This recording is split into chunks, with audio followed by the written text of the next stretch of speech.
Well, brethren, happy Sabbath, Shabbat Shalom, and welcome to the Sabbath service for this fifth day of the fourth month on God's holy sacred calendar. It's now the 20th day of June, 2026, and it's a weekly Sabbath, morning in the United States, afternoon in the United Kingdom and in Europe and in parts of the Middle East, and we wish you all a very happy Sabbath. It's been a week of some incredible news story after news story to try to digest and comprehend and figure out and know. And what we're going to do today, brethren, in this weekly Sabbath service, after we sing a few hymns, is we're going to read a booklet that Mr. Armstrong recommended in a World Tomorrow telecast that we played during the Bible study last night. And if you missed that Bible study, you can go to our website at cogtv.org. You can get there by typing sabbath.tv, and it should take you over to cogtv.org and look for the menu in the right column that says Archive of Videos, and then look for last night's Bible study date, press the button. It'll play the video from the archive that's at YouTube. Let me clear my throat. I'll be right back. We're going to start out with a hymn so that you can participate with us in the service. And for those of us who are in the United States early in the morning watching live, we'll have something that might help us wake up just a little bit. So we're going to sing from Psalm 111. Well, actually, we're going to wait for that one because I don't want to start out with one that's piano accompaniment only that's going to make me have to sing along with you on the mic. I'm just going to let you hear the chorale and sing with the chorale as we sing this together from Psalm 5. Give ear unto my words, O Lord.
Okay, brother, thank you to all of you who sang along on that first one.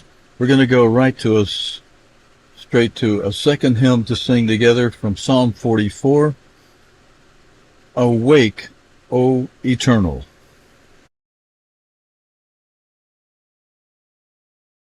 And this is a cappella, so be ready to start singing in just a second.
Okay, brethren, and thank you again to those of you who sang along. And if you're in a good singing mood, let's sing a third one. This one from a chapter in the Bible that Mr. Armstrong mentioned in his talk last night when he mentioned God's coming kingdom. He mentioned Zechariah 14 as he spoke to the leader of the Knesset in Israel in the recording of that trip we saw last night. Let's sing this together from Zechariah 14. Behold, the day will come.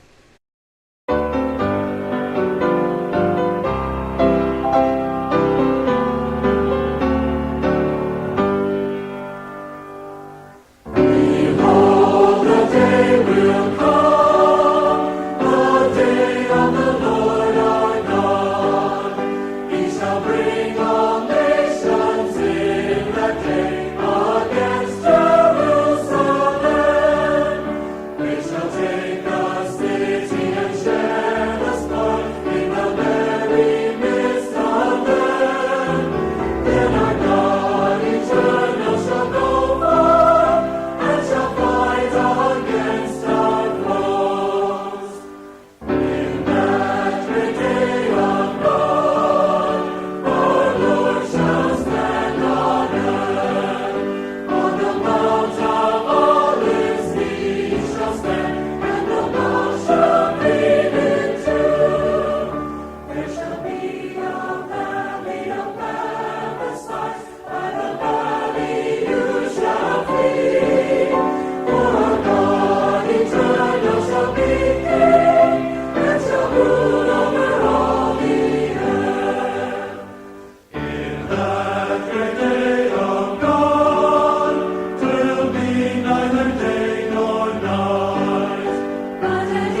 Okay, brethren, and I think that was the third hymn that we sang together here at the beginning of the Sabbath service for today.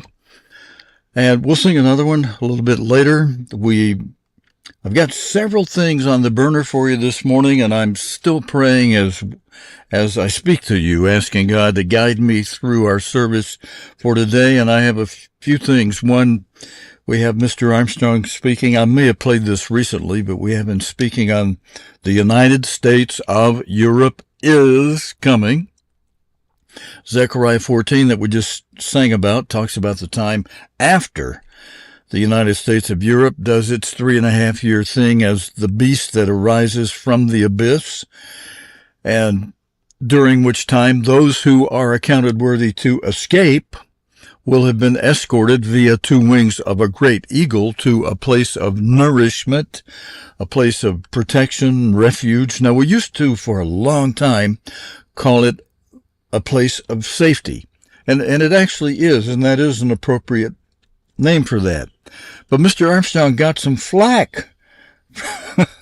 He got some flack from some people, and who told him, hey, Mr. Armstrong, there's no reference to a place of safety in the Bible, in those specific words.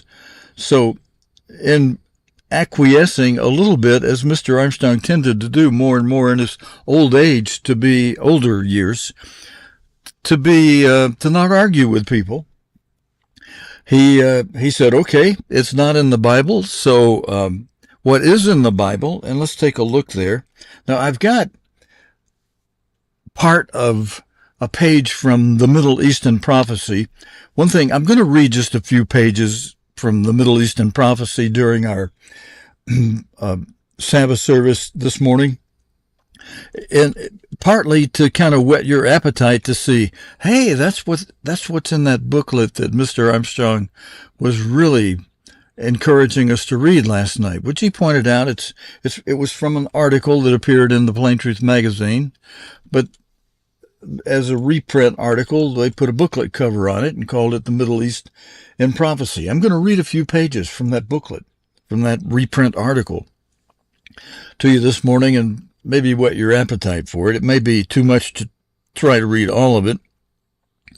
And then we've got this good, encouraging talk about the United States of Europe is coming, and I'm going to get on that theme and then even get more specific as we go in the weeks ahead and get into prophecies about Germany. And in fact, before I read this one from Revelation 12, I'm going to go to Isaiah 10, verse 5 for a moment, that points out how, Assyria, and in the Bible, Assyria, you trace history, you can know that the old ancient Assyrians are the people who have migrated into Germany today, and that we know as the Germans. They're the old ancient Assyrians. The people of Iran, we know, are the old ancient Persians. And we want to keep that in mind, because that's one reason the people of Iran have an understanding. They understand they've been a mighty people that rule the world for a long time. It's in their blood, and they know it. And so for everybody else not to know it, it's kind of like a strange thing to them. Don't you know we at one time ruled the world? Well, all right, temporarily, the United States has got a big number over us, but we're coming back, is the way they feel. And whether we come back or not, even if we have to sacrifice ourselves, we're going to do away with Israel, is their thinking. I mean, that's really, really prominent in that thinking. Now, God has blessed, I can laugh a little bit because God has blessed Israel, and God says, no, you're not going to destroy them. But Assyria, modern day Germany, has been used as a rod of God, like it says here in Isaiah 10, verses 5 and 6. O Assyrian, modern day Germany, modern day Germans, the rod of mine anger, God says. And he goes further to say, and the staff in their hand is mine, God's indignation.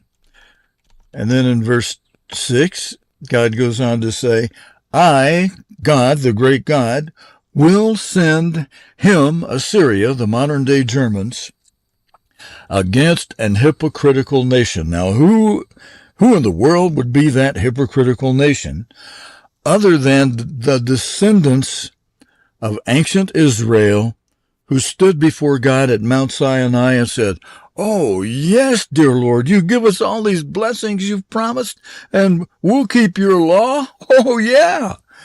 And then immediately after saying that, as Moses is up on the mountain to get the law engraved in stone on tablets, we see the people down below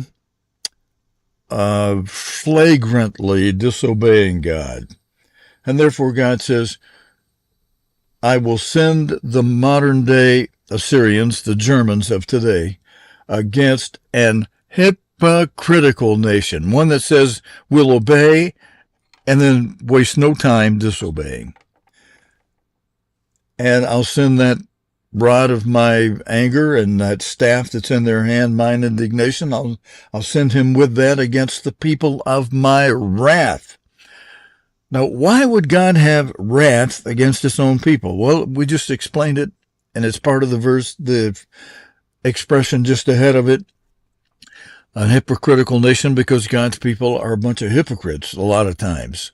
You know, brother, does that include us? Are we obeying God? You know, if you need to get your act together, you need to get your act together and not waste too much more time about it, because once this thing we're going to talk about in Revelation 12 comes up, you better be ready. It's like when the rain came and God had directed Noah and his family and all the animals to board the ark, and then God sealed the door shut and then let the rains come. It was too late for anybody who would then say, oh yeah, hey Lord, let me in on that. I repent. Well, you should have repented just a little bit sooner. God might have said, okay, you repented, get on board with Noah. But you wait until the door is sealed, it's too late. Brethren, those who wait too long before, at the time when symbolically the door becomes sealed to the ark, meaning, when those who are accounted worthy are to escape, it's time to escape, you either have done what you need to do, which is described in Luke 21:36. There are two prerequisites there. You must do those things if you want to be accounted worthy to escape. It's by grace in a certain way, but it's grace for those who are doing what God says do. It's grace in the sense that what they do doesn't earn it. You're accounted worthy to go, and you're given that wonderful gift, by grace. But the grace does not extend to the point of, if you didn't do anything, you're going to get that grace and get to go. No, it does not work that way. Unless you're a kid of one of God's saints who gets to go because of your being a kid of one of God's saints. And, that's in God's hands. And, but here, let's go back to, did I finish this verse? I'll send him, the Assyrians, the modern day Germans, against an hypocritical nation, against the people of my wrath, and I'll give him, the Assyrian, the modern day Assyrian, the Germans, I'll give him a charge. I'll give the Germans a charge to take the spoil and to take the prey and to tread them down like the mire of the streets, like you being ground into the mud. And this is what God does to a hypocritical nation, those who say but don't do, those who say will obey but they don't do it, they don't obey, they flagrantly disobey God. And it doesn't matter what the nation and its leaders are doing, whether they keep their word and do what they say they would do, or maybe they have in their own human reasoning some reason why they think it's better to not do what I said, and not get the bombs flying. They're going to fly. they're, they're going to fly. Like Mr. Armstrong has said from time to time, brethren, he said, when a nation develops a nuclear power or weapons and they stockpile those weapons, they're going to use them. They spend all that money on them. They are going to use them. Let's go back over here to this verse for a moment. All right, so we see how Germany is going to be used, and I was looking at some history just this morning before we came on the air live of the ancient Assyrians and how they are people of war. They are powerful people, and God knows that. And when He wants to punish someone, and that's who He'll use. And He's used them before, and in a way, they know it. They know they've been used by God, but they take it a little further to the extent what I was reading this morning. It said, look, their goal is to let themselves replace Israel and to completely do away with Israel. And because they take it too far, somebody can be used as God's agent against Israel, and yet after the punishment has been inflicted, they have to back down and then submit themselves to Israel. The blessings to the world, God says, comes through Israel. And God, the same yesterday, today, and tomorrow, He is not going to change that. We can see when we read Zechariah 14 and other places, we can see that God is going, after He lets Israel go through a little punishment, God is going to place them on top.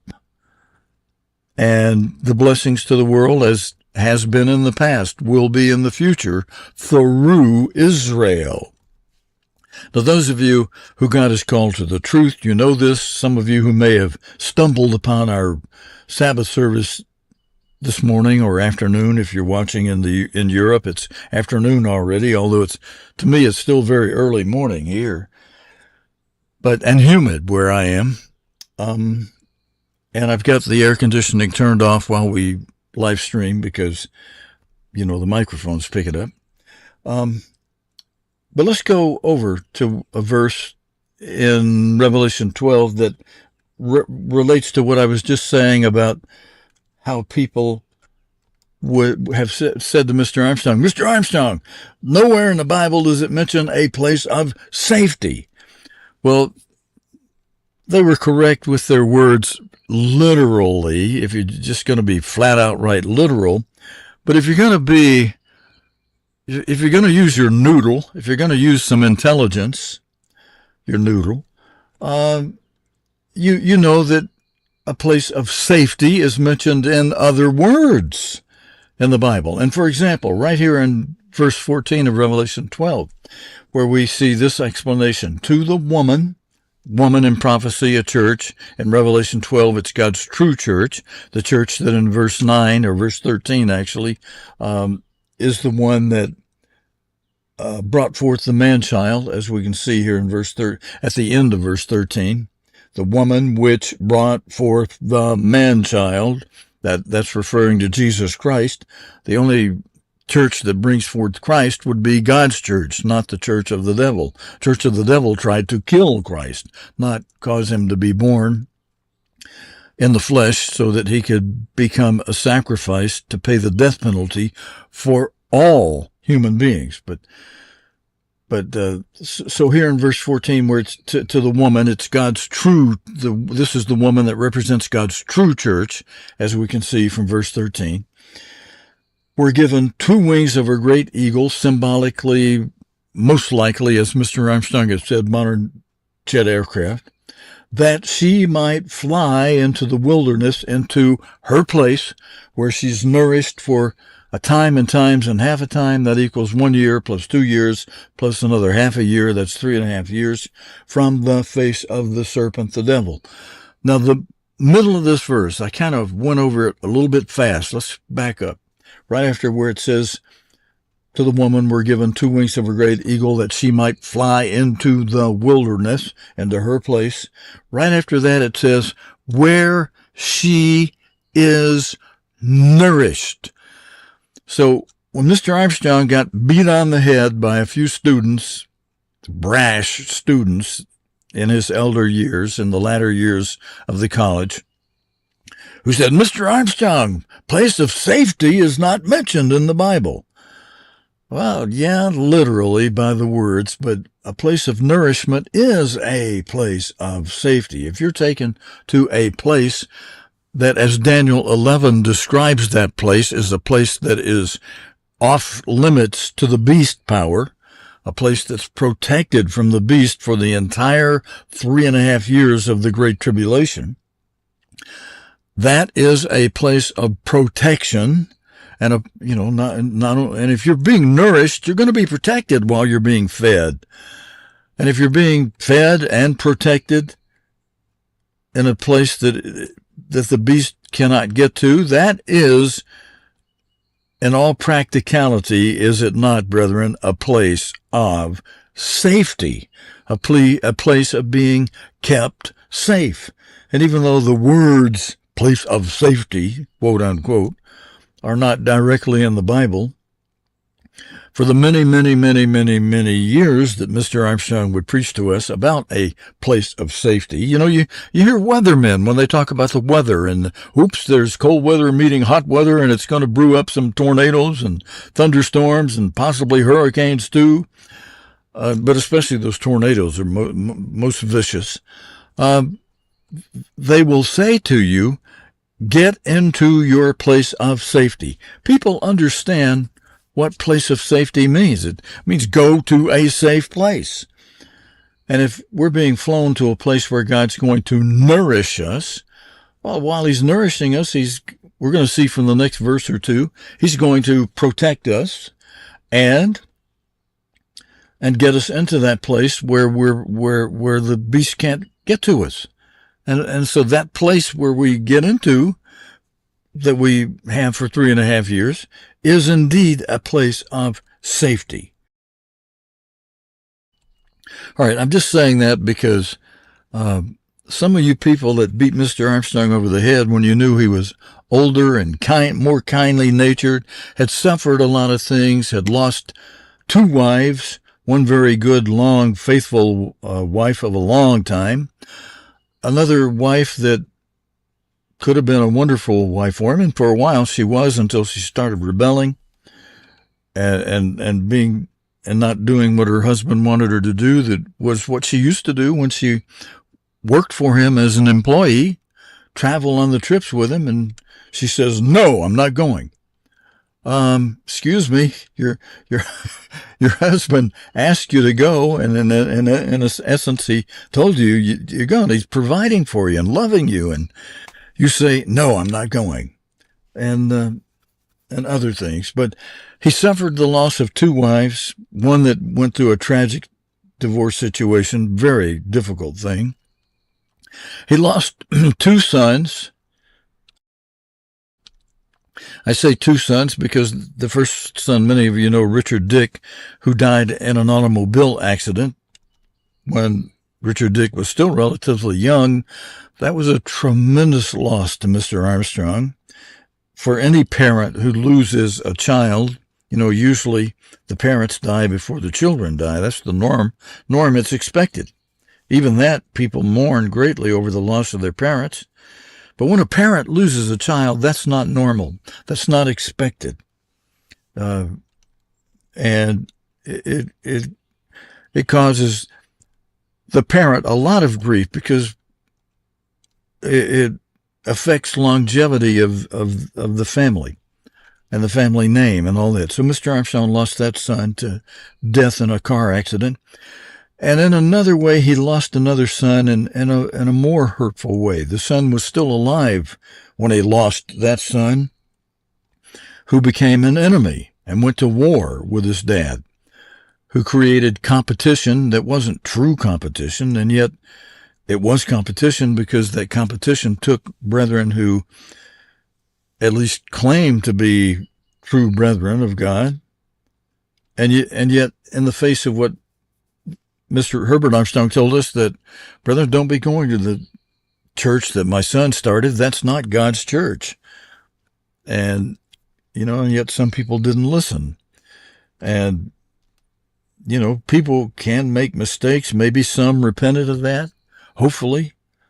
Or perhaps it was just tares among us, tares who had never truly been called in the first place. And in the one sense, it wouldn't matter a lot, except that they trouble those of us who God has called and who are working, making effort to be faithful and to be accounted worthy to stand before the Son of Man in the first resurrection when he returns, and 3.5 years before that to be accounted worthy to escape the great tribulation on the horizon now. And here's in this verse how we can escape via two wings of a great eagle, whether God does that literally or symbolically via modern jet aircraft as we understand it. But the very next verse, let's go to verse 15 and see that we're going to have a duality of prophecy like ancient Israel was chased by an army of Pharaohs after they were allowed to leave Egypt, and they get a few days out marching through the desert. They get up to the Red Sea area, and here comes an army of the devil, an army of Pharaoh that Pharaoh sent after them to recapture the people and bring them back. He changed his mind. And here they get caught at the Red Sea. But God delivers them by destroying the army, letting the Red Sea close in on the army of Pharaoh.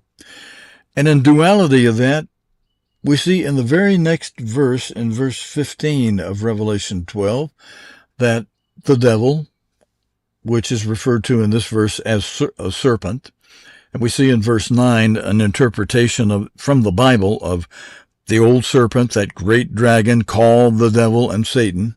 If you want to see that, I'll run back there just for a split second. Verse 9, and the great dragon was cast out, that old serpent called the devil and Satan. So the one who's called the great dragon, also called the old serpent, is the same being that's called the devil and Satan, who deceiveth the whole world. So the great deceiver is that old serpent, the devil. And so we see him referenced here in verse 15 as a serpent, the same being called the devil and Satan. Cast out of his mouth water as a flood. In prophecy, water as a flood is an army. So here the devil is sending an army after the people. And this is before they get completely into that place in the wilderness that God says he's prepared for the woman as her place where she's nourished for a time and times and half a time. We know that she's not in there yet because the devil is not allowed in there. The devil is blocked off from that place where she's protected from the devil. So she's not there yet. On the way there, on foot, going by on the ground, after being flown to a wilderness area in Judea because we're told we got to watch for an army surrounding Jerusalem. In Matthew 24 and in Luke 21, we're also told to watch for the abomination that makes desolate, referenced in Daniel chapters 11, 8 through 11 actually. And when we see those two events, we're told then to flee. Those in Judea flee to the mountains. You'll see that in verses 16 of Matthew 24 and verse 21 of Luke 21. And so then we flee by ground, on foot, by ground, to the mountains. Where are the mountains? Well, they're south and east of Judea. And they're just beyond the Jordan River. So we'll have to cross through the Jordan River. Perhaps God will stop the river, or we just walk over a bridge. And we go in through the narrow passageway at Petra. But it ain't a free ticket there. I mean, it's a repeat duality of prophecy, like ancient Israel, chased by the army of the devil, the army of Pharaoh. The serpent's going to send his army, modern European army, after the hundreds of thousands of people, tens of thousands, they equal over 100,000. I should probably say it as tens of thousands of people. The devil sends his army that he might cause her, God's people, those accounted worthy to escape, to be carried away of the army of the devil, the flood. Carried away, captured, and or killed. However, next verse shows that just like God destroyed the army of Pharaoh as it chased ancient Israel, boom, God's going to use the earth to help him destroy this army of the devil who's come after God's people, accounted worthy to escape. Let's read this verse 16. And the earth, here's how God does it. He has the earth help the woman. And the earth helped the woman. The earth opened her mouth like a big sinkhole in the earth, in modern day news terms, and swallowed up the army of the devil, the flood which the dragon cast out of his mouth. So there's God's protection for his people.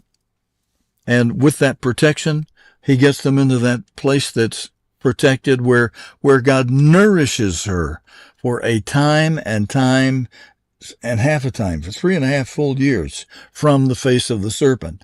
Now, if that's not a place not only of nourishment, meaning more than just safety, you not only get safety and protection, you get food on the table. Well, it may be rained out of the sky like manna. It might be a repeat of that. I actually hope it is. Perhaps you have been curious, as I have for a long time. You know, God, what was that manna like that you fed ancient Israel? And in their lust for other things, you probably gave them some very tasty food. It probably had a sweet taste to it, with something as natural as honey, but spiritually made, and very nutritious since it's a God-made meal and dropped to you out of heaven. I mean, man, what more could you ask for? You know, some of you that strive to pay your food bill, you spend $100 at the grocery store today and hardly come out with 1 or 2 sacks of groceries. You know, wouldn't you love to have God just rain some food out of the sky to you? Say, here, it's ready to go. Just, you know, pick it up and eat it. and put some over on Fridays, you know, gather twice as much, and you got your food for the Sabbath also, you know, and you won't have to gather it. You'll already have it. But you won't be able to gather up any food in advance on any other day. It'll turn rancid and wormy and stink on you if you try to hoard the food. You'd always know when the Sabbath was. If you hoarded your food, it would stink the next day. But on Friday, it would not. And you were told to gather up what you're going to eat for the Sabbath on Friday, when he rained twice as much food, because he wasn't going to rain any on the Sabbath. So you could rest on the Sabbath. All right, let's try something, brother. Let us read. Let's sing another hymn first, and then I'm going to try reading a few pages from the Middle East in prophecy. So let me pick a hymn that we haven't sang this morning, and I tell you, if I can find it, I want to find one from, which is always a great one for a regular Sabbath. If I can find the one from page 1 about the one about when you obey God, he blesses you, and when you don't, watch out. It's time for a curse. And that's blessed and happy is the man who never walks astray. And, I see, I didn't rewind some of these. Hang on, I'll see if I can, found it right here. Let's sing together from Psalm 1. Blessed and happy is the man.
wings flew, scattering them in sore defeat.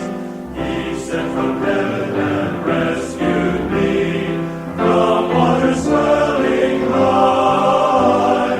From those that hate me, set me free, and foes that stronger were than I. For who but God should be adored? Who but our God can us befriend? Who is a rock besides the Lord? Who else is able to defend?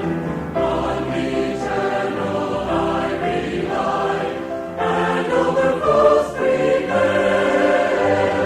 With the Almighty on my side, their lofty walls I fearless scale. Okay, brethren, and thank you to those of you who sang along on both hymns. I went to a second hymn because for some reason we lost our microphone. The driver dropped out and I had to reload it. So I played a second hymn while we fixed that problem. And I'm going to make a change in what I was just going to do.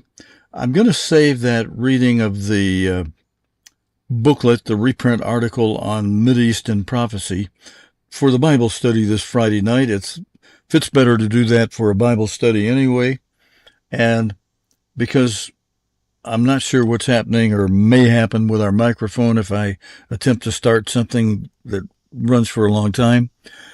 And I'm going to go ahead and play this sermon I have loaded by Mr. Armstrong on the United States of Europe is coming. We want to keep that in mind. And there, as we get in more detail on this and how that's going to be led by Germany, we'll go further in the future. Keep that in mind too. But keep in mind that all that's happening right now that's taking up a lot of attention and news and some incredible stuff. Algeria and Pakistan are this morning, even while we're speaking, they're vilifying Israel with and making apologies to the Palestinians on behalf of, against Israel, without apologizing to Israel what the people of that culture did on the last day of the last great day a few years ago, when they started the thing in Tel Aviv that was so horrifying against Israel. No mention of that, but apologizing to Palestinian people and people in Gaza for Israel, poor little Israel, who all of those people are out to annihilate, and has to defend itself against overwhelming attacks, constant overwhelming attacks by an enemy that wants to see them annihilated. And they accuse Israel of the very things they want to do to Israel. And they're very clever, and they've, now that Israel is losing some of the support of a huge ally, they look vulnerable to the rest of the world. And you know, when God fights a battle for people, you know, others shouldn't come in and try to claim, oh, we protected you, when you didn't come in and protect, with just them fighting themselves. You know, God did it for Israel. Now, because they've elected to fight their own battles, he lets them fight their own battles, but he backs them up. They wouldn't even have to fight the battle if they trusted him all the way. But they do trust him enough, and he is faithful enough that even while they've decided to fight their own battles, he's been doing that. Now, that doesn't mean they don't have casualties. That doesn't mean the Holocaust did not exist, and all of that. But let's go to Mr. Armstrong for his talk on, and you know what? I'm going to cut into it a little ways after he after he makes some mention of his trips and those kind of things, we're just going to pick up, not in the middle, it's going to be way before the middle, but we're going to pick up after a little introduction and get to the meat of what he has to say for us today.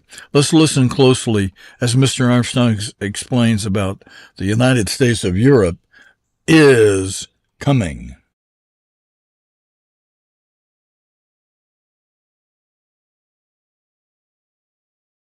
Pretty few have ever received it.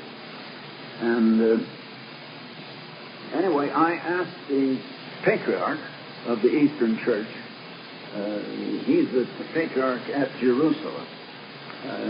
He considers he's probably the highest man in the church, but I think generally the one of Athens is considered the highest. Nevertheless, I asked him, do you think that there will be an ecumenical movement so that the Eastern and the Roman Church will go together and be rejoined? And the answer was, we are praying for it. Now, here's what I learned on this trip, which I had never known before. And I think this is the banner headline news story. One, the disagreement on the giving of the Holy Spirit, that's been a problem with them, has been resolved. The issue had been this: the Roman Catholic Church dogma concerning the Holy Spirit states that the Holy Spirit is given by both God and Jesus Christ. The Eastern Orthodox Church contended that the Holy Spirit is only given by God the Father. The Roman Catholic Church was willing to concede on this. Now, the Roman Church conceded on that. Well, there was a little trade made.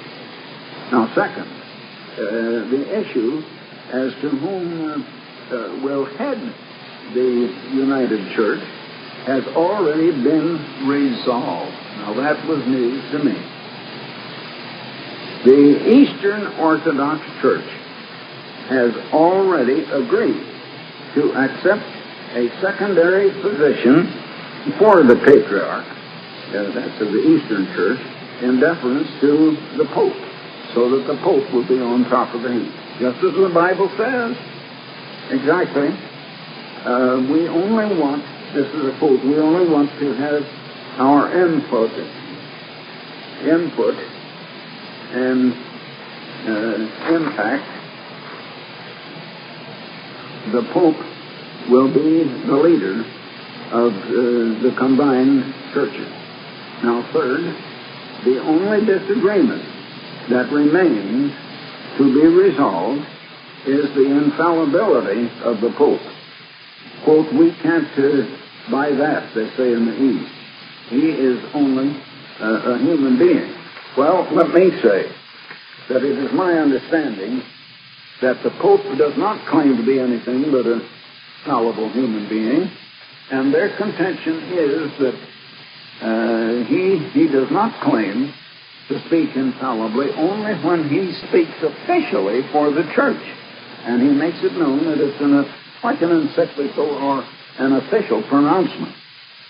And he does not make, apparently, such an official announcement without having consulted the heads of the Curia in Rome, and now they are the chief, of course, the top man. I could have that name in my mind if it only well, I don't know why words and names stick on my mind. Cardinals that wear the red beanies on their back, you know. That's what they seem to me. Anyway, the chief cardinal, which is the highest office next to Pope, and it's something like in our church we have a number of the highest people here in office next to Pastor General are the evangelists. And we have a certain number of evangelists here at headquarters. Now, on the advisory council of elders, I have a number of the evangelists who are resident here in in Pasadena. There are other evangelists that are resident in other parts of the world, England and, well, I guess Canada and other places that would qualify perfectly to be on the advisory council, but they're just not as convenient. They're not handy. And we don't have a Korea, however. But the Roman Catholic Church does. So my understanding is that the Pope does not speak infallibly, except that is to claim infallibility, except when he is checked it with his Korea. And I think that Rome will now make the concession that they will also listen to the top Greek officials before he makes any such pronouncement. But that won't be much of a give and take for him, and I'm quite sure that'll be done. And I think it'll be done very quickly. Now, something else has happened on this trip that is putting all these things right together. It's all of a sudden going together. And that is that while I was in South Africa and I was having a meeting that night at the home of Dr. McCarthy, and they announced, and it sort of startled me because I couldn't get my mind on much of anything else for that evening because I could realize the very importance of it. President Brezhnev of the Soviet Union had died. And we just got the news. They held it up 24 hours. And this was just 24 hours later when they'd made the announcement that day. And someone got the news there and told me that night. Well, Brezhnev is gone. And Andropov, former head of their, well, the same thing as our, not Secret Service, but FBI, and he's been a real tough guy, as they say. He is now president and has taken over everything that Brezhnev had. And he is starting out in a very tough manner. His speeches are very tough. Now, one of the great things that is urging Europe on, and perhaps the greatest thing that will cause them to hurry and get together on this, is their fear of what's going on in the Kremlin and the Soviet Union. And Andropov is frightening them. And that is going to rush them. They are losing confidence in the United States as having a military umbrella over them to protect them. And they want their own military force to protect themselves. That's the way they feel over there. Now, that is a chief incentive to unite them, and that is taking place. Now, furthermore, while the Pope was in Rome, I don't mean Rome, I mean in Spain, the Pope just recently, just a short time before I was there, had made a tour of Spain, and it was a terrific tour. It's the first time that any Pope has ever visited Spain. And yet Spain is the most Catholic of all the Catholic countries. And was just 100% Catholic under, again, I had his name, I've mentioned it already, and I can't think of it again now, the dictator that just died recently. Anyway, this whole United States of Europe, when it goes together, is going to trigger nuclear World War III. Now, let me tell you what else it's going to do. It's going to end our work. Our work will be through of getting the gospel to the world. That is, very shortly after it goes into force and effect. Because they will move in such a way that it will end it. And then I'll tell you what will happen. As you read here in Amos, the 8th chapter and verse 11 of Amos, behold, the days come, says the Lord God, that I will send a famine in the land, not a famine of bread, but of hearing the word of the Lord. In other words, the gospel has not been preached for 1900 years until it didn't go to the world until I went on Radio Luxembourg the first week in January of 1953. Exactly 1 century of time cycles from the time the Apostle Paul wrote to the churches in Galatia that the gospel had been suppressed and was not being proclaimed any longer. Now, I want to read you some of the things about that. Matthew 24, the disciples had asked Jesus, "Tell us, when shall these things be?" He'd been talking about the destruction of the temple, which did happen in 70 AD, and something else. What will be the sign of thy coming in the end of the world? Now he went on to tell them that they should not be deceived, that many would come preaching about him, coming claiming to be his ministers, come in his name, saying that Jesus is the Christ, and yet deceiving the world. How can they preach Christ and deceive people? How can they believe in Christ? How can they accept Christ and still be deceived and lost? Well, Jesus said, "In vain do they worship me." You can even worship Christ all in vain. How? He said, "Teaching for doctrines the commandments of men, making the law of God and the commandments of God of no effect by your tradition." They will not accept the commandments of God, neither the Protestants nor the Catholic Church.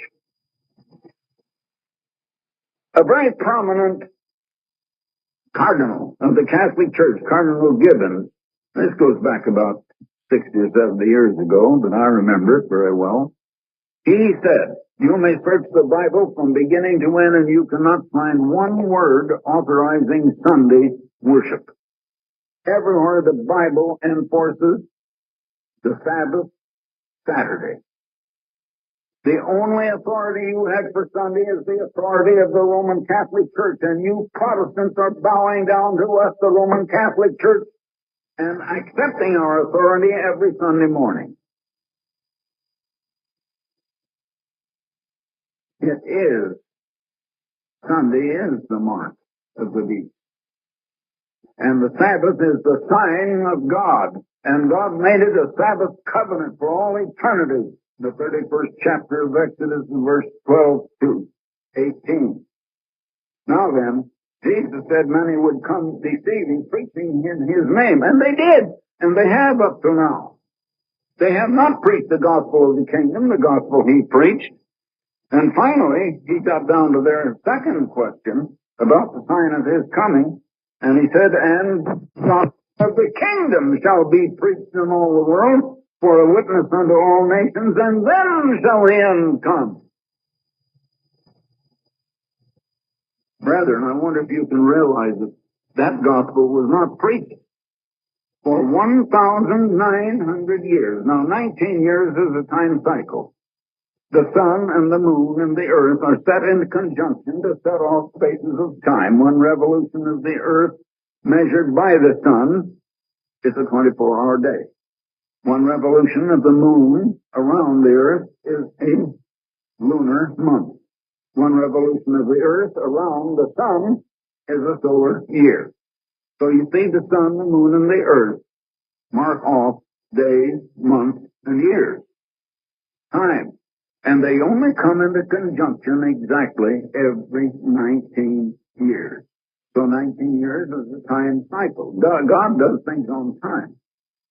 And precisely a century of time cycles after the gospel was suppressed and not preached to the world, God raised up this church to preach it through me to the most powerful radio station in the world, Radio Luxembourg, and for 19 years, and beginning precisely 19 years before that, right down to the same week.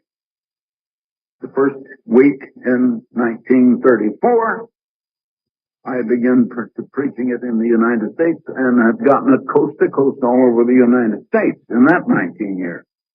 And then it began going to the whole world.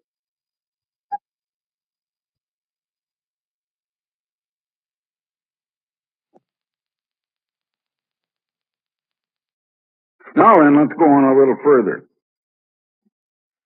After that gospel is proclaimed to the world in verse 21, "For then shall be great tribulation, such as was not since the beginning of the world to this same time, no nor ever shall be. And except those days should be shortened, there shall no flesh be saved alive. Humanity would be erased. There wouldn't be a man, woman, or child left alive if God didn't supernaturally intervene to stop it before it goes that far. Now, it's going to start, but it just won't go that far. God will stop it before it gets that far. You know, it did happen once that God blotted out all the lives except 8 on the earth. A flood in Noah's day. Jesus said, as it was in the time of Noah, so will it be in the days just before his second coming. Just before his second coming. Now let's go on a little further. But he said, for the elect's sake, brethren, that is you and the rest of our brethren around the world in the church of God. For the elect's sake, those days shall be shortened before it's too late. Before all humanity is destroyed. It got down to 8 people in Noah's day. I think it will not get down to that small a number this time, but it'll a great many millions and hundreds of millions of people that are now living are going to be killed in the next few years, brethren. You're right on the threshold of things. I don't know. I think sometimes we sit there and think, yeah, it was a nice sermon Mr. Armstrong preached. I was entertained by it. Well, I think you better be startled by it, because the end of our work is at hand. And the end of this life is about at hand. Things are going to happen that are going to shake you up, brethren, and shake the whole world in a way it's never been shaken before. Now dropping down to verse 29, same chapter. Immediately after the tribulation of those days shall the sun be darkened, the moon shall not give her light, the stars shall fall from heaven, and the powers of the heavens, which means Satan and his demons, shall be shaken. And then shall appear the sign of the Son of Man in heaven, and all the tribes of the earth shall mourn with all of the nations. And then shall they see the Son of Man, Jesus Christ, coming in the clouds with power and great glory. And all the supernatural power of the great God to take over this earth and to rule. That's what we celebrated on the Day of Atonement. I wonder if we just think that we celebrate these annual holy days just as sort of a custom. It doesn't mean anything. You know, they're looking forward to the greatest event that are going to just, well, stagger this world beyond words. I don't know how to put it in a way to, sometimes I think I need to shake everybody up and make us realize the seriousness of these things, and I just feel like I'm totally unable. I just don't have the power to do it. I read in the Bible how people have been just so nonchalant and they're just not interested. Just like in Thanksgiving Day, they were interested in football and turkey and things like that.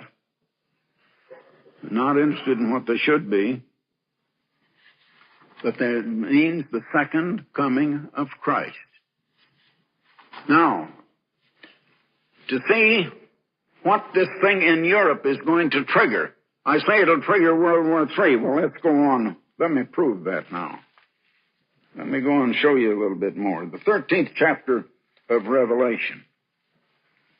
Let's get back to that now. John is telling what he saw in his vision here in the book of Revelation, chapter 13, verse 1. And I stood on the sand of the seashore, and I saw a beast. Now he takes a wild animal, and this wild animal is only a type of a great nation. And he uses the kind of animal whose nature typifies the nature of the nation or the empire that it's talking about. And he saw a beast rise up out of the sea, having 7 heads and 10 horns, and upon his horns 10 crowns. No, they were not on the heads, but on the horns, and upon his heads the name of blasphemy. And the beast which I saw was like unto a leopard. Now, it wasn't a leopard. A leopard is cat-like. And a cat is a very quick animal. It moves quickly and gracefully. And his feet were as the feet of a bear. That is the preponderant part of a bear, its feet. And his mouth as the mouth of a lion. That's the strongest part, especially of a male lion, the mouth. And even a female lion. They catch their prey, they break its neck or they snap it, and they kill it with the mouth. And the dragon gave him his power and his seat and great authority. Now, Revelation 12 and verse 9, the dragon is that old serpent called Satan and the devil. And it identifies it right just ahead of this in chapter 12, verse 9. The dragon gave him his power and seat and great authority. Now, Satan is sitting on the throne of the earth. And this is Satan's world, not God's world. And it is Satan. Now, God gave Nebuchadnezzar his seat. Nebuchadnezzar did not take it. But Satan has given that seat to those in the times of the Gentiles ever since Belshazzar saw the handwriting on the wall and his kingdom was taken that night. Satan has given the power and seat and great authority, and they have served he's the God of the world. He appears as an angel of light. And deceived people don't know they are deceived.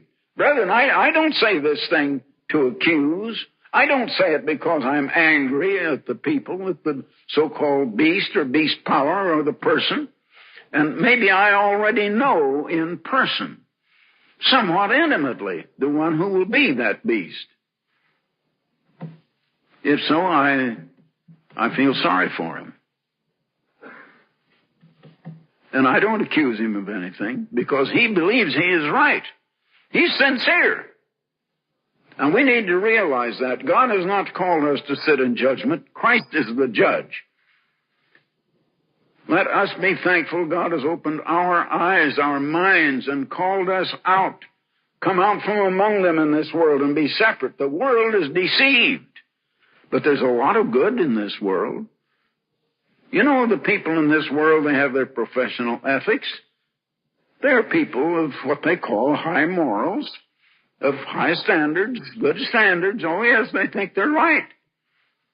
And yet they don't have God's Spirit. They don't have the love of God. It isn't their fault. They don't know any better. We're not to sit in judgment of them. We're not to hate them. We're not their enemies. They're not our, well, I hope they're not our enemies anyhow.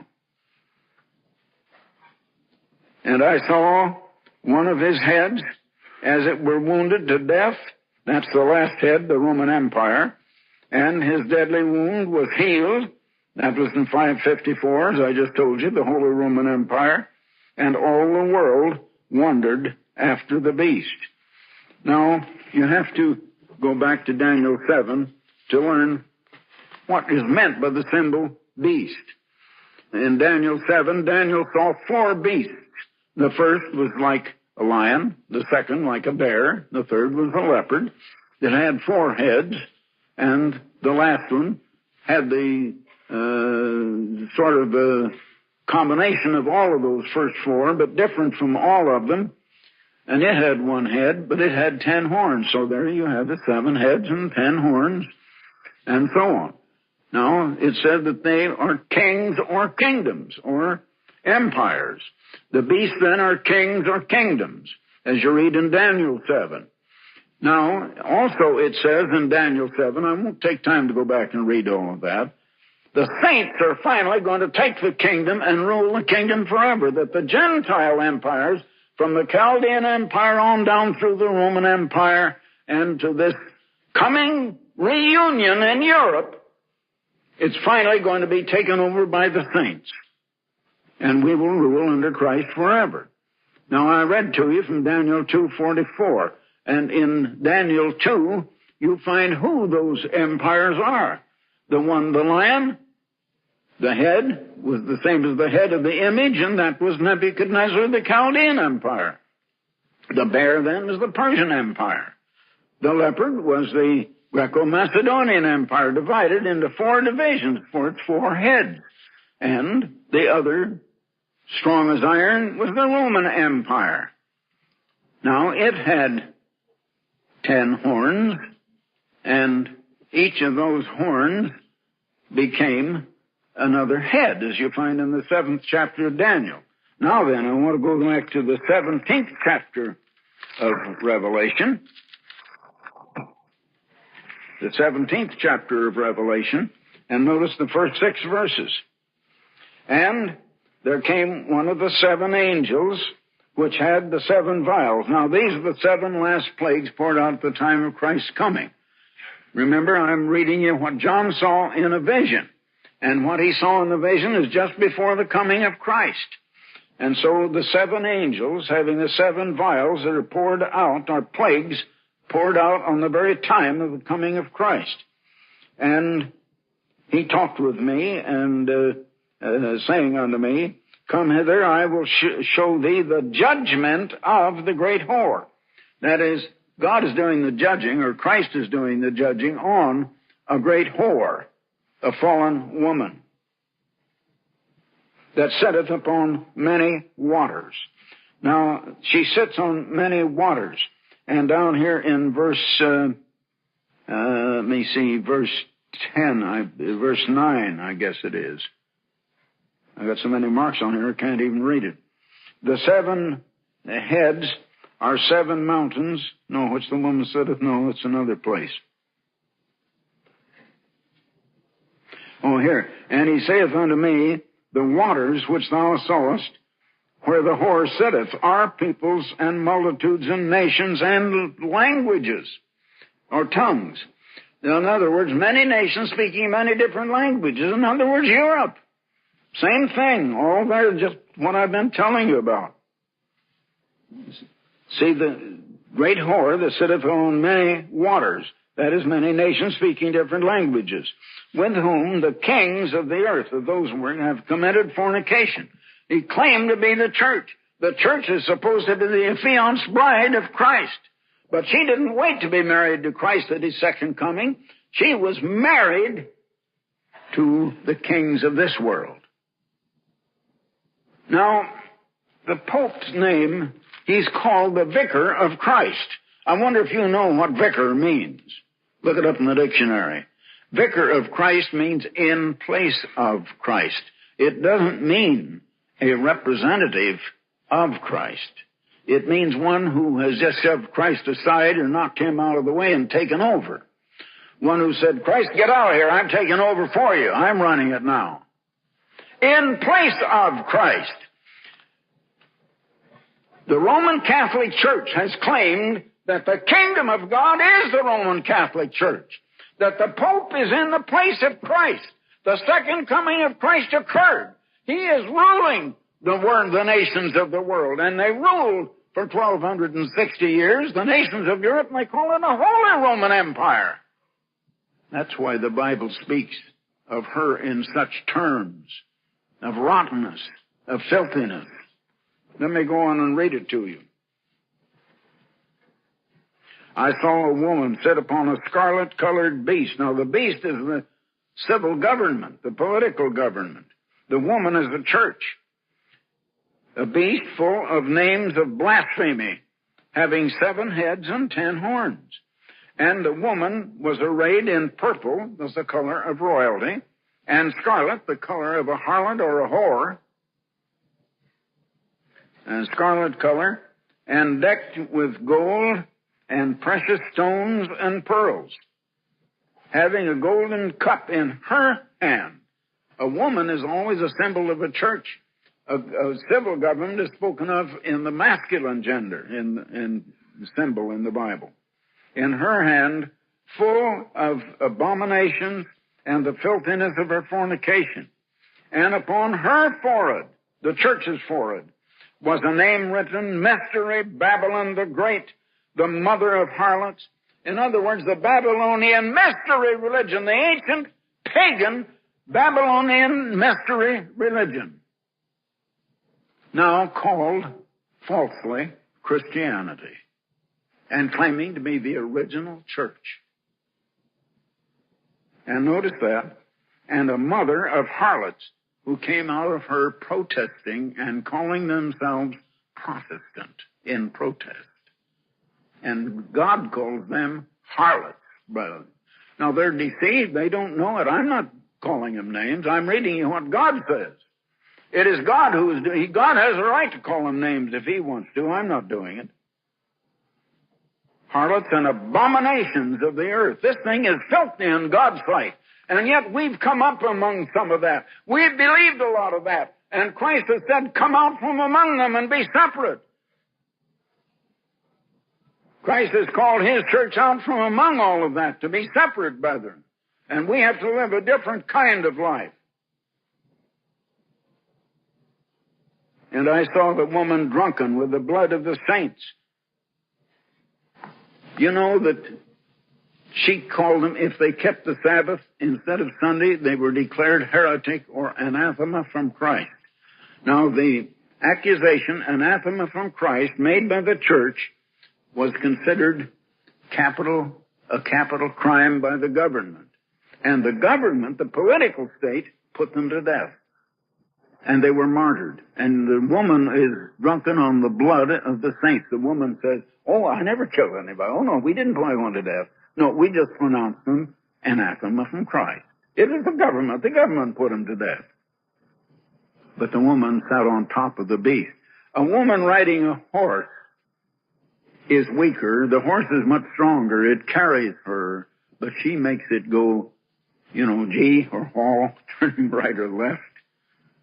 And she controls it and guides it, which way it goes and what it does. And that's exactly what happened. A woman riding a beast.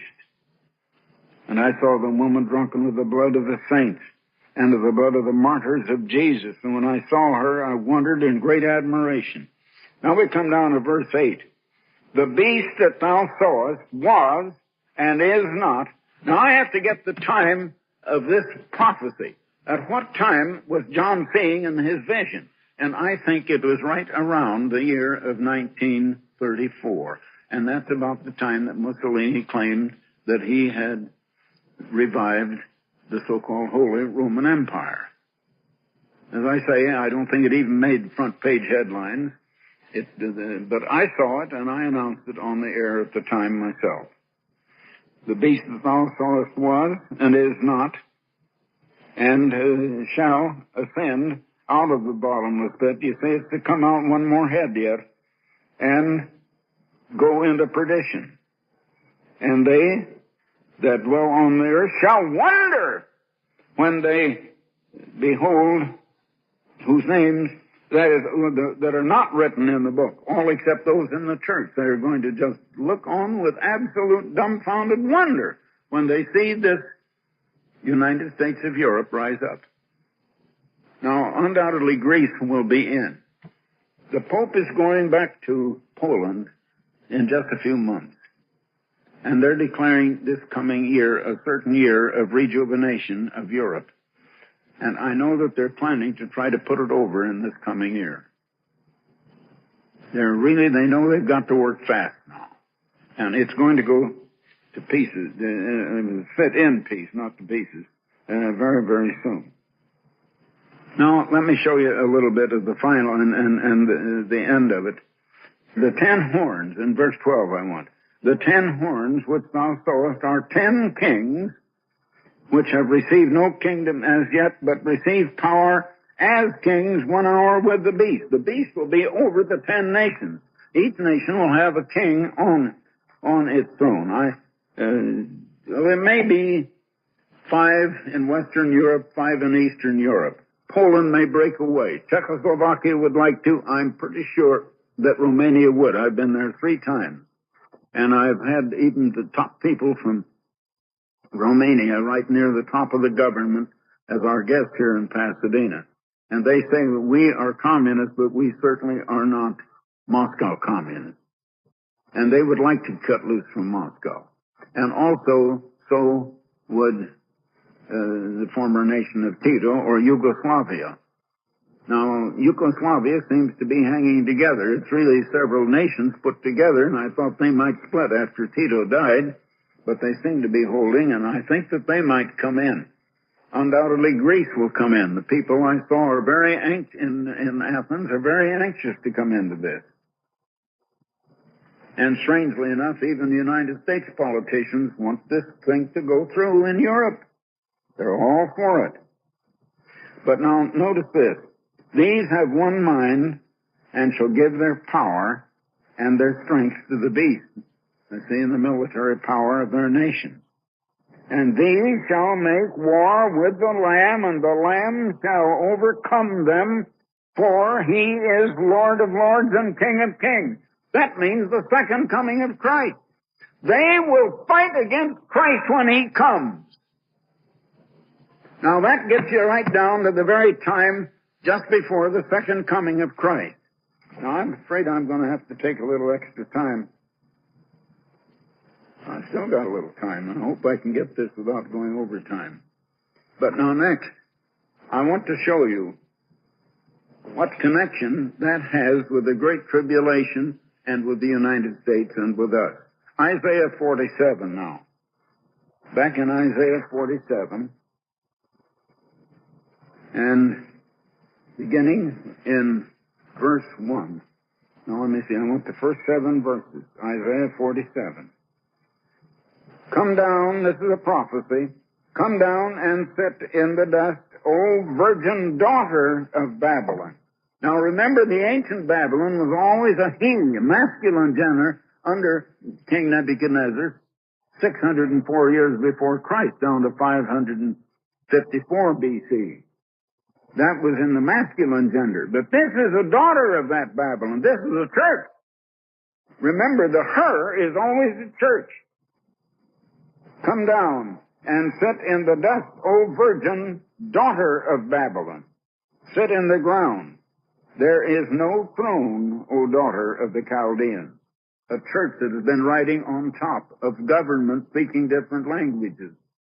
This ties right in with what I just read you in the book of Revelation. For thou shalt no more be called tender and delicate in female terms. Take the millstone and grind meal. Uncover thy locks. Make bare the leg. Uncover the thigh.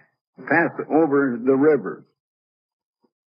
Thy nakedness shall be uncovered. Yea, thy shame shall be seen. And I will take vengeance, that's God speaking, I will take vengeance, and I will not meet thee as a man. That is, God won't meet as a man. As for our Redeemer, the Eternal of hosts is his name, the Holy One of Israel, meaning Christ, sit thou silent and get thee into darkness, O daughter of the Chaldeans, for thou shalt no more be called the Lady of Kingdoms. A church riding over government, the Lady of Kingdoms. God says, I was wroth with my people, and his people are Israel. And we are Israel, and you have to know who is Israel and who is Judah to understand this. I was wroth with my people. I have polluted mine inheritance, which is Israel, and given them into thine hand. This church riding over the kingdom, and given them into thine hand, and thou didst show them no mercy. Now notice that. Thou didst show them no mercy upon the ancient, hast thou very heavily laid thy yoke. Notice that yoke is going to be on our people by this very united Europe. And thou said, I shall be a lady forever. This is the daughter of Babylon. So that thou didst not lay these things to heart, neither didst remember the latter end of it. Now, there's a great deal more of the prophecy, and I'm just cutting it short to give you the general meat of it as quickly as possible. It's addressed to the house of Israel. The next chapter starts out to hear this, O you house of Israel, and so on. Well, this message all the way through is two the house of Israel, which is written in the United States and the English-speaking people. Now, next I'd like to go to Jeremiah 30. Jeremiah 30, and beginning with verse 2. For lo, the days come, says the Eternal, that I will bring again the captivity of my people Israel and Judah. Now, for example, the Israelis are really Judah and not Israel. But there are more Jews in New York City than there are in Palestine or in the country called Israel. And there are almost as many even out here in Los Angeles. There are a great many Jews in Los Angeles. And for some reason, the Los Angeles Jews they misunderstand us, and they have been against us, and I wish they weren't. I wish they knew how we've cooperated with their own people over in the nation Israel, and what friends we have with them over there.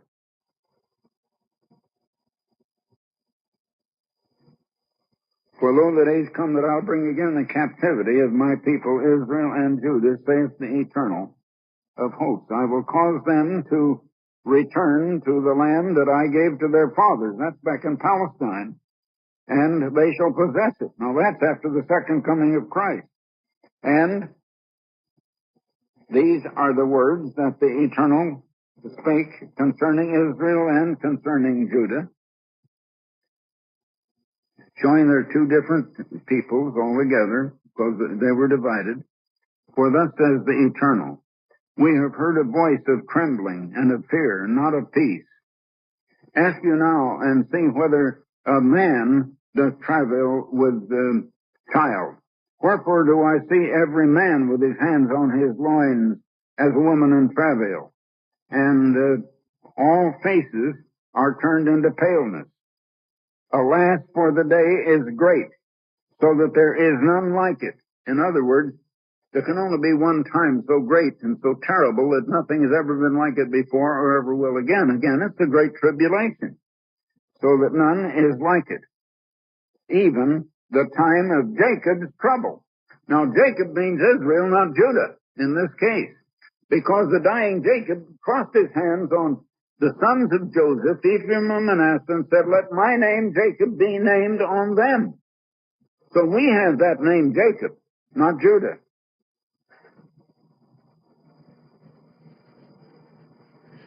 Alas, for that day is great, so that none is like it. The day of Jacob's trouble.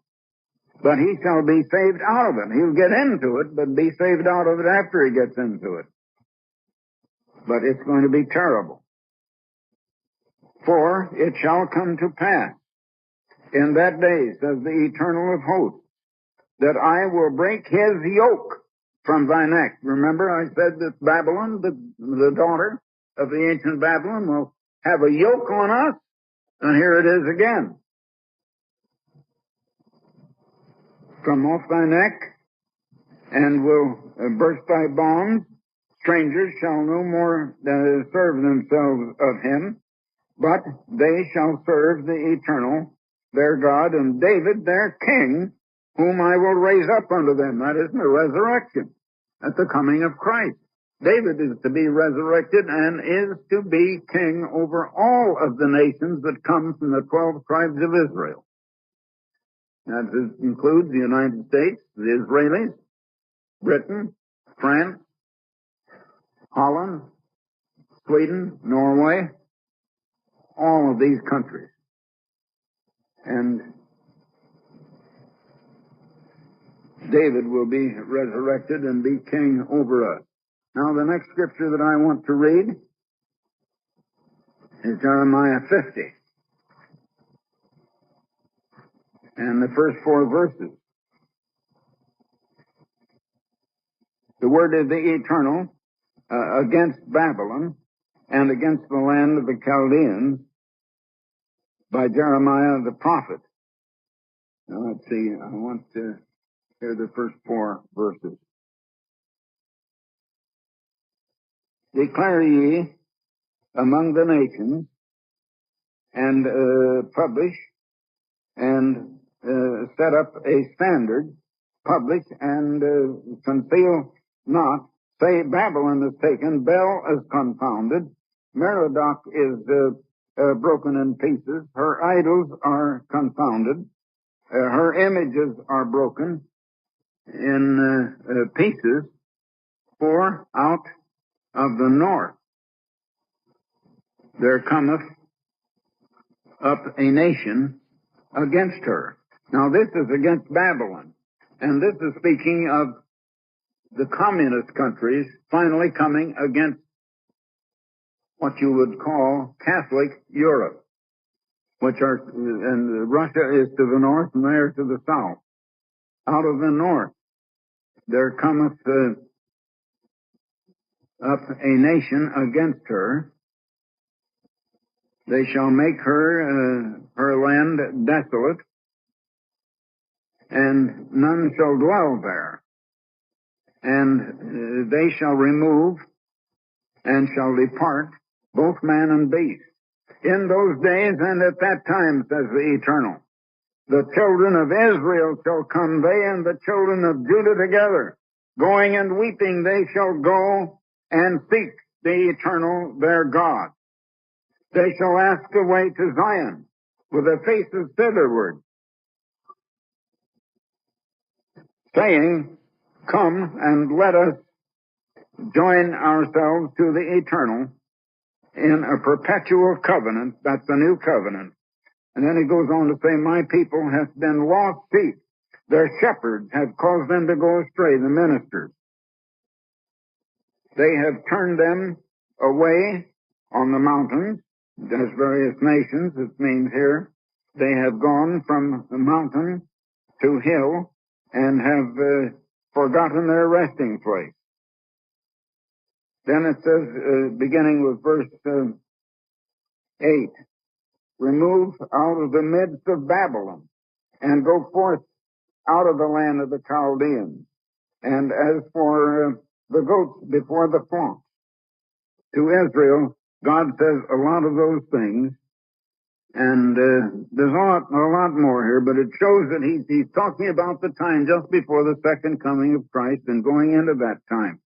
Our people are going to be taken slaves, the third that are left alive.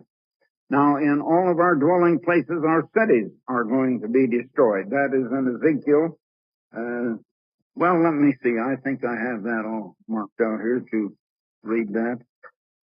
Here it is in Ezekiel 6 and verses 6 and 8. In all your dwelling places, the cities shall be laid waste. Again in verse 8, and the slain shall fall in the midst of you. And this is to the house of Israel, not to Judah. This is to the United States and Britain and our people and our nation. If you don't know that, you can't understand it. And the slain shall fall in the midst before you, and you shall know that I am the Lord. Now that expression, you shall know that I am the Lord, or the Eternal, is one that occurs several times in Ezekiel's prophecy. Always it refers to the second coming of Christ. They did not know he is the Eternal. They will know it when he comes the second time. And that is mentioned a good many times there.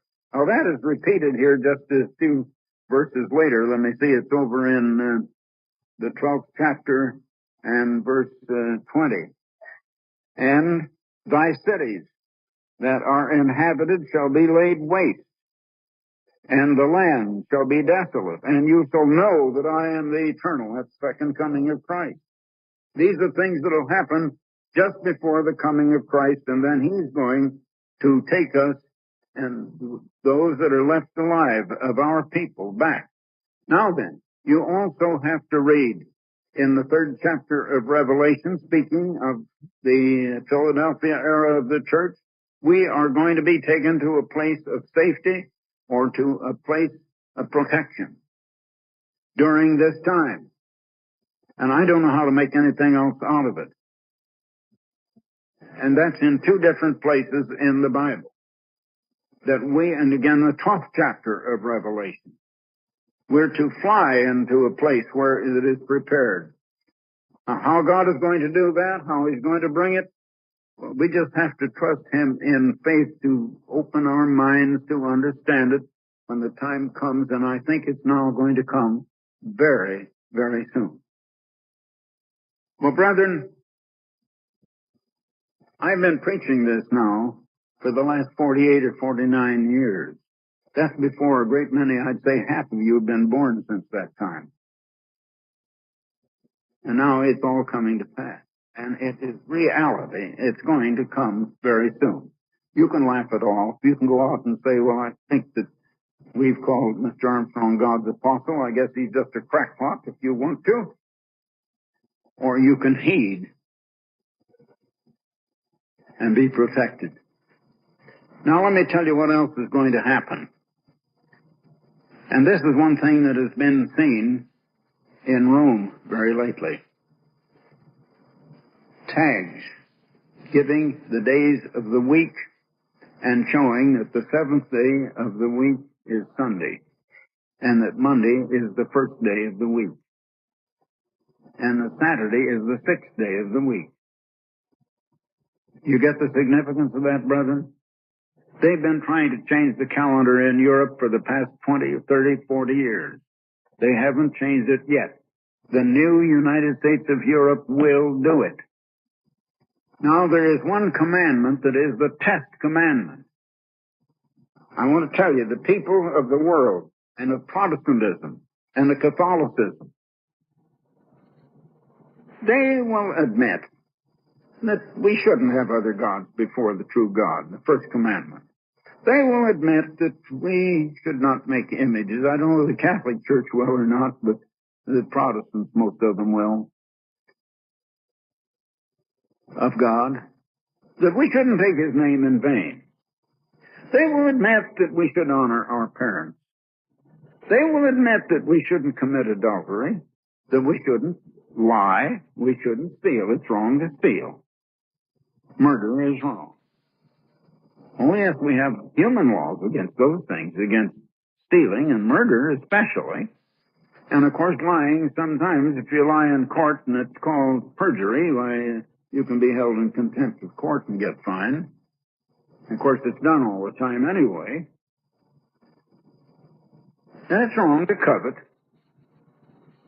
But they won't admit that the seventh day is the Sabbath and that it is holy to God and we're commanded to keep it holy. There is one commandment they will not accept.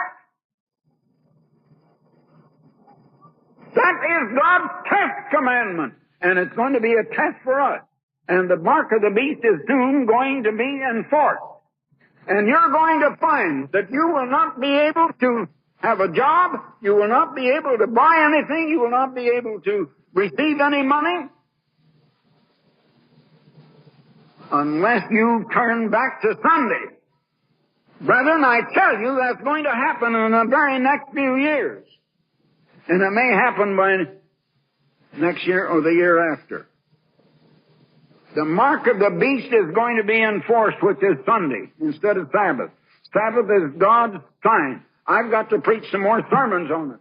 And I've just heard that I didn't realize that when this church was beginning to go liberal, just before I began to work might and main to put it back on the track, here only 3-4 years ago, that they were also beginning to say, oh, well, you can buy all your merchandise, you can work if you have to, or anything on the Sabbath.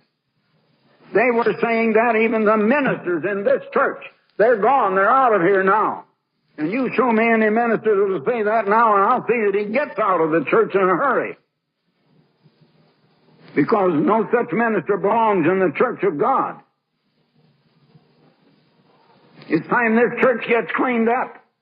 It's time we get all the way back on the track. I've been moving every way I could to get us back on the track. I'm pretty well torn apart physically. I'm past 90 years of age now. And I still have to be the dynamo that keeps it going. I can hardly read. I just see out of one eye, and it's so blind I've bothered you and I'm sorry. I apologize for having had you have to sit there while I struggle to try to read the Bible to you.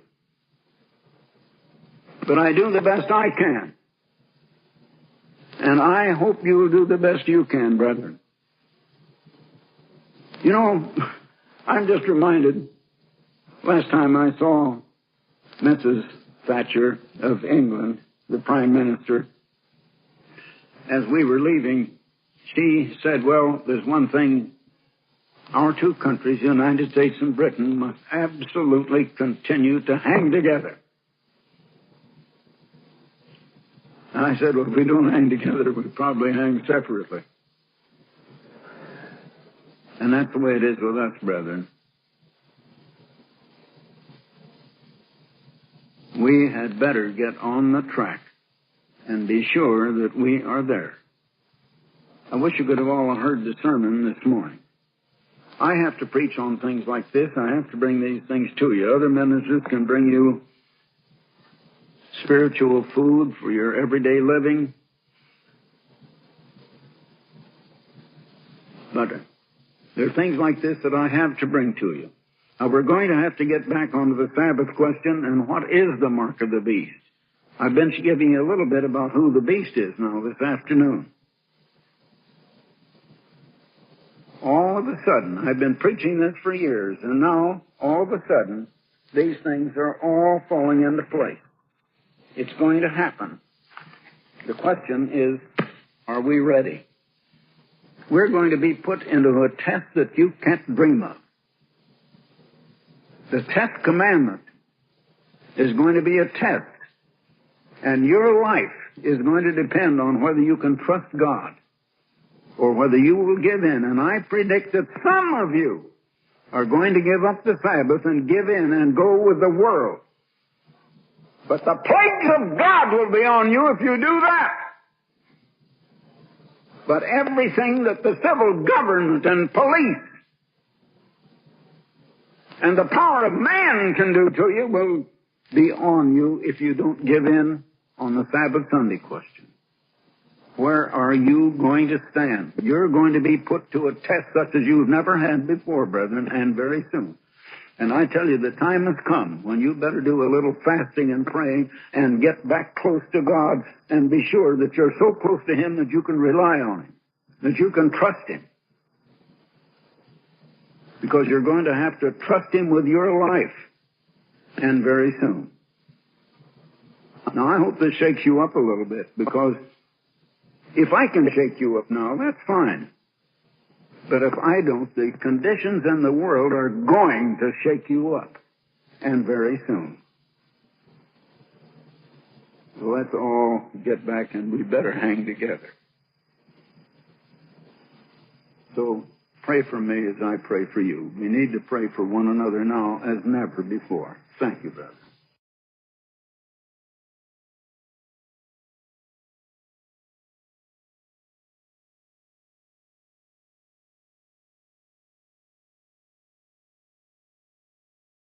Okay, brethren, and we're going to close the service with a hymn. Thank you, Mr. Armstrong. That was an outstanding encouragement, especially right there at the end, brethren, right? To be sure that we are close to God, and with prayer and fasting. And I do want to mention prayer. I do want to remind us of last week when one of our fellow brethren, very fine fellow from Susanville, California, Mr. Jacob Host, appeared with us during, I think he came on the Friday night Bible study with us by telephone live, made a request for prayer for healing of some damage that occurred inside his brain in I've been calling it karate class, but there's another term for when you take self-defense classes that his father put him in. And he was slammed to the floor, and his head hit the floor, and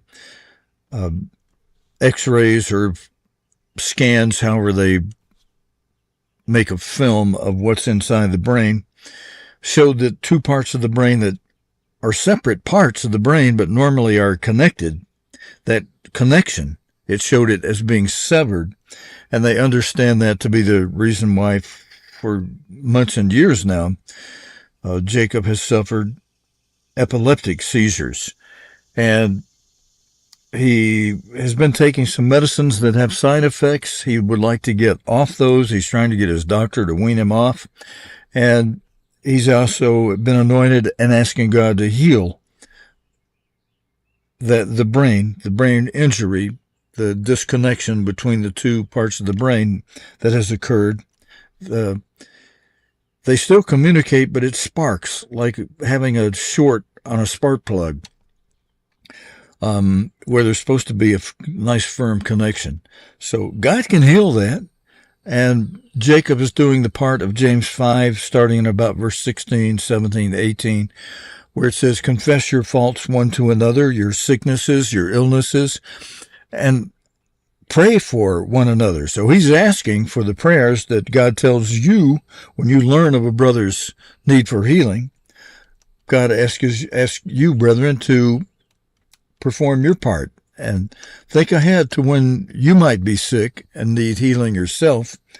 It'd be a good idea if you've been responsive to other brethren, because you reap what you sow. God will make it work out so that if you've been responding to brethren that ask you for help, God will cause them to respond to you. And so it's a good idea to work it that way. Let me see. I'm trying to look where I can put a graphic that I just had created so that we have rights to use it. The president of Poland and President Zelensky of Ukraine. I've got to create a name for it, so I've got it saved in this little spot right here. Okay, now let me go back there and see if I can grab that and put it in our, yeah, good. I should be able to slide that over, I think, into our live stream display. Because I want to tell you a story. And if you, by the way, I'm mentioning Jacob. He gave his phone number last week. I won't repeat it until next Friday night's Bible study. But, maybe I will, because he'd like to hear from some of you brethren. And brethren, if you want to check up with Jacob and see how he's doing, just like Elijah kept going out there to see if it was raining after he prayed for rain. 7 times he looked, 7 times he prayed. And after the last time, God said, okay, Elijah, I'm hearing your fervent prayer. So here's a cloud, and here come the rest of the clouds. And then Elijah went back. Elijah was praying. Elijah went back and gave God thanks, saying, hey, hooray! After 3.5 years of famine, here comes the rain. And so you can give God thanks after you know that Jacob has been healed. But in the meantime, don't give up on him. Keep praying and asking God for that. I could maybe pop it on the screen for you in addition to telling you, because some of these phone numbers hard to get down unless you can maybe have them on the screen. I'm going to do that. Let me create a text block that I can throw up on the screen. And as I type it in, I'll tell you 509, his area code, Jacob Holst. His area code is 509-279-8356. And, all right, I'm going to make that big. Bigger. See how big I can get that. I ought to be big enough for you to read real easily. And let me see. What can I throw up on the screen? Well, Jacob really likes Mr. Armstrong. Jacob, I'm going to throw your phone number up there while you can see Mr. Armstrong's face. I'm going to get a newer picture of Mr. Armstrong, though. Let's put this one up here. And here is Jacob's phone number, 509. I wish I had a picture of Jacob I could share with you. Maybe I can get one on Facebook, or can we use those, or do we have to get licensing? Maybe I can get Jacob to just send me a picture. 509-279-8356. That is the phone number for Jacob Holst. And I'll tell you what, just so that's real clear, I'll just add Jacob's name right underneath the phone number there. Jacob, and Holst is spelled like a holster, but with no ER at the end. Holst, Jacob Holst. He's already given his phone number out live during Bible study. If you'd like to call him and say, hey, Jacob, I'm praying for you, and realize the healing is in God's timing. But if you let him know you're praying for him, that could help his faith and encourage him. So there's a phone number for Jacob Holst. Now, I'm going to put a picture of the president of Poland and the president of Ukraine, President Zelensky, up on the screen while I just tell you a little something about a news story related to the two men. That's President Karol Nawrocki. Is he on the left? On the left side, yeah. And President Volodymyr Zelensky in Poland. The Polish president, Karol Nawrocki, said yesterday on June 19, 2026, that he is going to strip from President Zelensky the highest state honor that was awarded in 2023 by Poland's then President Andrzej Duda. It was awarded to Zelensky for his services to security, resilience, and defense of human rights. But as of yesterday, as of the announcement yesterday, it's going to be taken away on May 26th. Oh, wait a minute. It will now be revoked. It's going to be revoked, that honor, after Zelensky issued a decree on May 26th in which Zelensky named a military unit of Ukraine's Special Operations Forces. He named that military force after the UPA, the Ukrainian Insurgent Army, which operated during the 1940s and 1950s and which is accused in Poland of mass killings. For the majority of Polish society, the Ukrainian Insurgent Army remains, above all, a formation responsible for cruel crimes against the citizens of the Polish Republic during World War II, is what Nawrocki said in a 13-minute address on social media. So, we're to pray for our leaders, and because the United States has been an ally of Ukraine, even though we've limited our support so that Ukraine could really hold back Russia. And Europe supports Ukraine also because they're trying to hold communism back, because Russia gets its feet planted in Ukraine, they just spread from there. And Russia, tried to take Poland in the years around World War II. Germany came in and ran Russia out, but Germany tried to take it. Poland doesn't want anything to do with either one of them. But anyway, that's some current news. And brethren, we're a couple of minutes over time, but let's sing a closing hymn anyway, just to close out this service. And let's sing, I'm trying to get to the place where I can punch up the hymns and see if there's one I already have loaded that we haven't sang yet that doesn't make us have to sing without the chorale. Oh, good. Here's one I got the chorale with on Psalm 4. Trust in God and stand in awe. We'll close with this.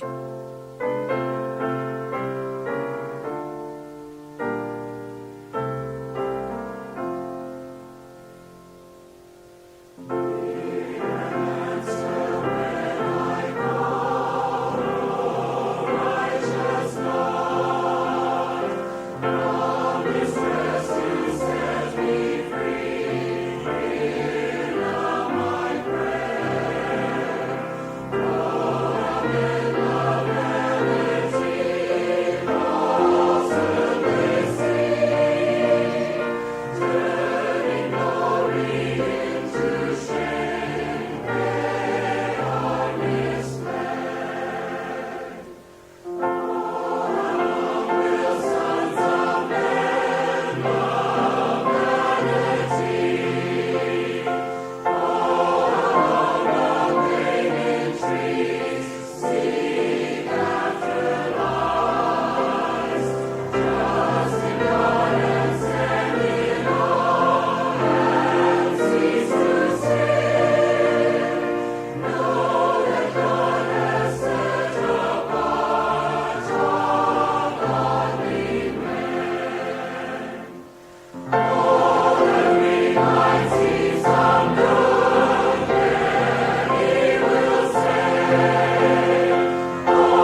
All right, brother, thank you for those who sang along, and reminder that our next live stream will be Friday night, 8 p.m. Eastern Time for the Friday night Sabbath Eve Bible study.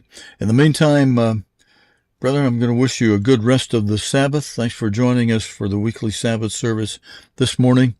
And until next time, Stephen Lloyd Gilbert wishing you happy Sabbath. Shabbat Shalom.